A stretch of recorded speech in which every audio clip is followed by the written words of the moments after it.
Welcome to the BEASTwriter podcast. I am your host, Ryan Sakamoto, and today we're going to be discussing a tweet that I put out yesterday in regards to the state of the San Francisco 49ers. So let's go ahead and get started. Let me just scroll back to that tweet so you guys know what I'm talking about. I don't know who follows me on what social media outlet, so I kind of have to recycle what I say just so you guys are on the same page of terms of what I'm talking about. Alright, so I put out a tweet yesterday. I said, if I'm 49ers GM John Lynch, this is my top 3 priority list. Extend middle linebacker Fred Warner in a front-loaded deal, re-sign left tackle Trent Williams, and re-sign fullback Kyle Juszczyk. It's pretty simple. Pretty simple and straightforward. And the reason why I talk about those 3 priorities and those 3 players being high priorities is because all 3 of them made the Pro Bowl. You never want to lose Pro Bowl talent, you want to retain them. The problem that GM John Lynch is having right now is the fact that the 49ers are in current salary cap hell, and you can't re-sign everyone. Richard Sherman alluded to that earlier in the year, that he's probably all but gone in San Francisco because they have to extend players like Fred Warner, who's due $18 million plus a year. Alright, so let's go ahead and talk more about that in detail as I break it down brick by brick. Alright, let's start with Fred Warner. Well, Fred Warner has been someone that I've been tied to all season long. I put it out that he was due a front-loaded deal 3 months ago. If you look back at my podcast, I included that description. I included that podcast in the description below. Be sure to look at all my podcasts or simply subscribe to my YouTube channel so you can stay up to date on all things Beast. That way you can kind of connect the dots in real time, what I was saying at the time of me saying it and how it's coming to fruition today. Here's another one that I thought it was spot on, and that's in regards to Fred Warner. I said he was due a front-loaded deal valued at 18 to 20 million per year annually, and the reason for that is because Bobby Wagner is getting paid 18 million per year annually. Fred Warner, who is playing on a rookie deal, has been outperforming that rookie deal for the better half of the last 2 years, even outperforming Bobby Wagner, especially as the curl hook defender. With that being said, you take 18 million that Bobby Wagner was getting paid minus the less than 1 million per year that Fred Warner was getting paid as a 3rd round draft pick, and the difference is 17 million per year that he's been underpaid over the better course of the last 2 years. 17 times 2 is $34 million. $34 million is already overdue in a front-loaded deal on Fred Warner's next deal. Say that 2 times fast. Alright, with that being said, people were saying, oh no, he has 1 year left on his rookie deal, we don't need to extend Fred Warner. Yes, you do. You do, and I included the reasons why in the description below. Be sure to look at that podcast because there's a lot of inside linebackers coming up for contracts, including one linebacker from the Tampa Bay Buccaneers, Lavonte David, who signed a 5-year, $50 million deal. I believe that was back in 2015. If you break that down annually, it's $10 million per year. He's going to be due for a front-loaded deal as well. He's balling out of control, along with Devin White over there in the NFC South, in the NFC South. And then you have to look at players like Tremaine Edmonds, who came out of the same draft class as Fred Warner. We all witnessed what happened when with what the Bills are doing there. Of course, we talk about Josh Allen being the quarterback and Devin Singletary, and they have so many different players that are getting it done. Stephon Diggs, of course, who they brought over through trade. But don't count out Tremaine Edmonds, who, in my opinion, is one of the better young core linebackers in the NFL moving forward. He's going to be a player that's going to be due a front-loaded deal as well, as he came out of that 2018 draft class. Alright, so again, connect the dots in real time what I'm saying, because that way you guys get news before it breaks. It's just smart play to do so, very smart play to do so, and I'm not just saying it because I'm biased, but I am being biased, but at the same time, the proof is in the pudding. Just look at my tweets, look at my YouTube receipts, and you will know what I'm talking about. Alright, getting back to Fred Warner. You know, he is due a front-loaded deal, and it's about time that the 49ers pay up. And again, there's a reason why people follow me on YouTube and Twitter. It's because, again, like, I call it how I see it. And there's a reason why relatives of players actually follow me or interact with me on Twitter, on YouTube, whatever you call it. Fred Warner's dad even follows me on Twitter, and he also likes every one of my posts and tweets. And then he also follows to this YouTube podcast. So go figure. This is all nothing new to me in return in terms of what I bring to the table. And what I bring to the table and to the forefront is stuff that no one really talks about until it becomes news. Well, by the time it becomes news, it's old news, and if you follow me, because I said it since day one. All right. So again, the proof is in the pudding. Connect the dots in the previous podcast that I posted below, so it ties into this one, so you guys know what I'm talking about. All right. Or you can simply hit the subscribe button in the lower right-hand corner of your screen, as I keep all things beast. All right. So that's why Fred Warner is doing a front-loaded deal. I know I'm talking about why you should follow me, but hey, it is what it is. You guys want news before it happens? You're gonna get it. All right. Unfiltered. Next, we have left tackle Trent Williams. Trent Williams was a guy who I thought was a top 5 left tackle in the NFL when the 49ers made that trade this past offseason. And I included the description in real time of that trade in the description below, so you can connect the dots to what I'm talking about today to previous, whenever the trade was made this offseason. All right, so what is Trent Williams in terms of his value? Like, what does he bring to the table? Well, he's a top 5 left tackle in the NFL, right? He's voted to his 8th Pro Bowl, right? He missed last year because he was injured, but voted to his 8th Pro Bowl, and then he was playing on a $12.8 million deal, right? So when you look at the contract, $12.8 million and playing at $12.8 million contract playing in the last year of his contract, he's going to be due for some big money coming up. If you follow around, I can't even talk right now because it's Christmas Eve. By the way, Merry Christmas. But or Happy Hanukkah, either or both. But if you actually do the research and look around all 32 NFL teams, you will find that you can kind of figure out how much Trent Williams is due. All right, so I already did the legwork for you. Let's break it down. Packers left tackle David Bakhtiari, whose brother Eric Bakhtiari played for the San Francisco 49ers, had a great preseason. But getting back to David Bakhtiari, who signed the richest offensive lineman contract in NFL history, inking a 4-year, $105.5 million deal, which breaks it down to $26.3 million annually. $26.3 million annually compared to what Trent Williams was getting this year, which was $12.5 million, $12.6 million, whatever that number is. That's a huge discrepancy there. All right, now let's peel back another layer of the onion to get to the core. David Bakhtiari is also younger. Trent Williams, 32, going to be 33 heading into next season. So with that being said, you can kind of look at the prime contract of his years. As an agent, you're looking at it from a longevity standpoint, saying David Bakhtiari is the best in the game. He's still young. He hasn't entered his prime yet. You can kind of take that angle and gain the competitive advantage there. But with Trent Williams, you already know what you're getting. You're getting a top 5 left tackle all day long, all game long. All right? With Trent Williams coming up due for a contract, we already know the 49ers offensive line is in shambles. Right tackle Mike McGlinchey is not getting it done. We have guys like Daniel Brunskill, who's now the starting center. I mean, is he really the answer? I mean, I know you're a San Diego State guy. I love my Aztecs. Go Aztecs.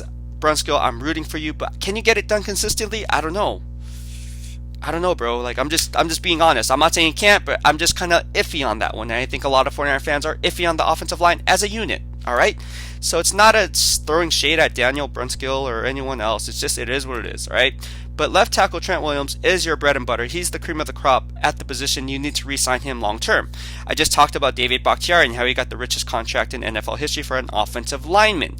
Now let's peel back another layer of the onion, again, to get to the core and do what's called comparables, right? In real estate, we always call it comparables, comparing one house to another, and then they kind of come and meet in the middle. Same exact thing with the left tackle position. You look at players who also made the Pro Bowl, like Houston Texans' Laremy Tunsil, who the Houston Texans traded for with the Miami Dolphins. Laremy Tunsil, during the season, I believe, signed a 3-year, $66 million deal, or it was in the offseason. This offseason, I believe he signed that 3-year, $66 million deal. And when you look at it annually, that comes out to around $22 million, I believe. So a 3-year, $66 million deal comes out to $22 million per year annually. When you take what David Bakhtiari is getting at $26.3 million, and then you look at a young guy like Laremy Tunsil who's getting $22 million, and then you have Trent Williams who's getting $12.6 million, where do the numbers stack up? Well, he's definitely going to meet somewhere in the middle based on the comparables. He's not going to be the highest paid offensive lineman. He's not going to outdo David Bakhtiari. Don't get it twisted.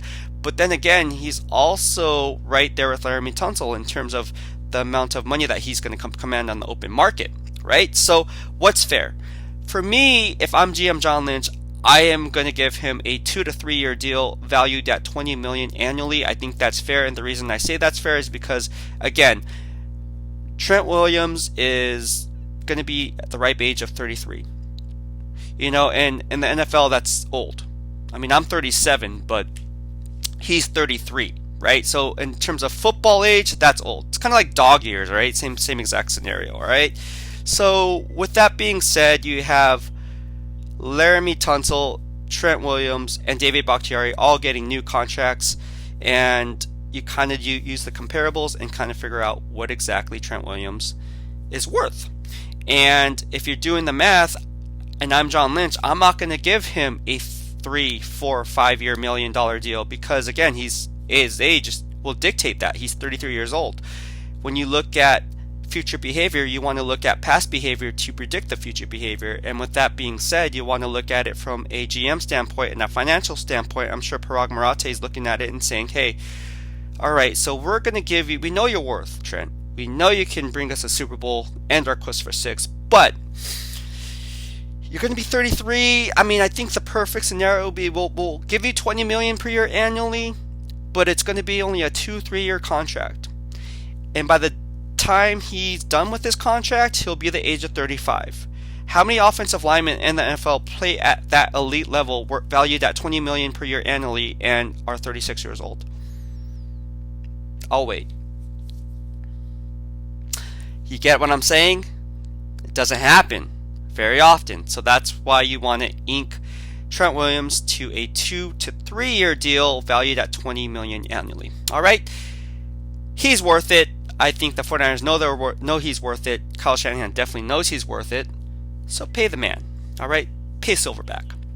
All right, now let's break it down a little bit further as I talk about my third priority, which is Kyle Juszczyk. And I'm scrolling here because I want to make sure that I'm tweetering back. That's a good term. I'm tweetering back and forth based on my tweets and how it pertains to this actual podcast that I'm doing right now. All right. So let's talk about Kyle Juszczyk. Well, Kyle Juszczyk back in 2017 signed a 4-year deal valued at $21 million per year. If you break that down annually, it's not that much money because, again, he's a fullback and the fullback position has become obsolete over the course of the years because it's a pass-happy NFL. All right, but with that being said, all Kyle Juszczyk continues to be is the gold standard at the fullback position, right? So when you take that into account, since 2017, every year he's been on the 49ers, he's gone to the Pro Bowl. He's the only player since 2017 that's gone to the Pro Bowl in every single year up to this point. So to tell me that he's not valued or should be undervalued just because he plays fullback, I would have to disagree. Should they re-sign him? I mean, that's something that I said that they should. In the description below, I actually talked about that in an earlier podcast on why the 49ers need to re-sign him as a top priority, in-house priority, aside from, of course, Fred Warner. So the question comes down to, what does Kyle Juszczyk bring to the table, right? Well, for me, I believe that situational football down in the goal line and red zone efficiency. If you watch football and you know stats, that's one of the stats you look for is red zone efficiency. And Kyle Juszczyk is used in so many different ways down in the red zone. And every defensive coordinator has to account for him on every snap because you don't know what you're getting with his unique skill set. Now, what does that do? It opens up the playbook for Kyle Shanahan, right? So Kyle Shanahan can then use him on wheel routes, can use him as a spy in terms of leaking out when the linebacker tries to play off the play action pass or plays the run off play action pass.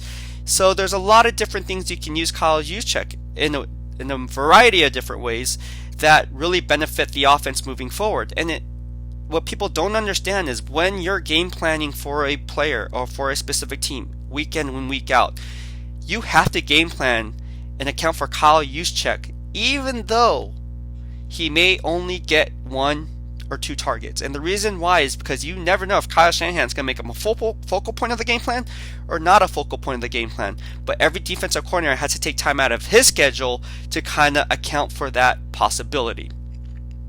And that's huge. All right. So is he worth $5 million per year? I mean, it all depends. It depends on if Kyle Shanahan uses 21 personnel. Does he use 2 backs, 1 tight end sets with 2 wide receivers on the outside?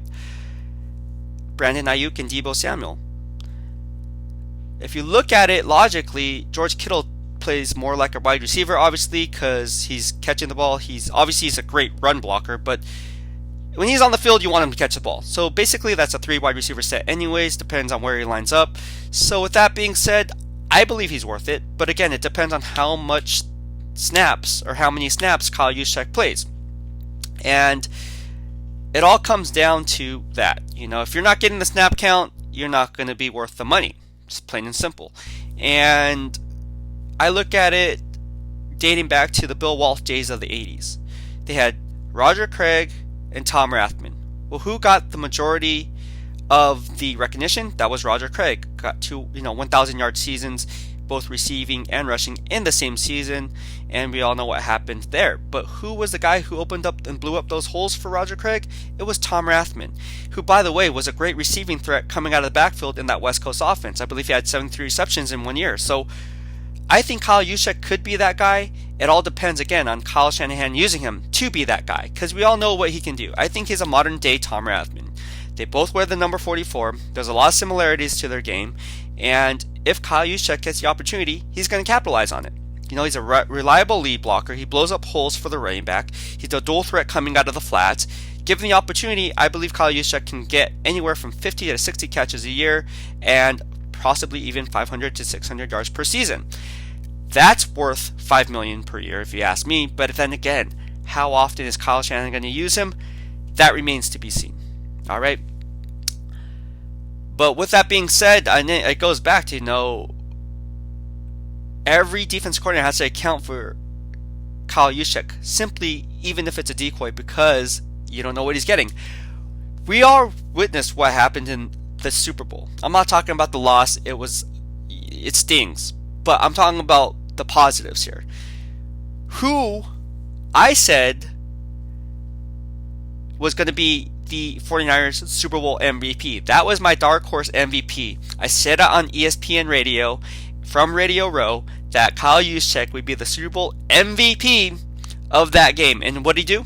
All he did was get 3 targets for 39 yards and 1 touchdown. Would have been 2 touchdowns. So in limited production and limited opportunities that he has risen to the occasion and on the biggest stage.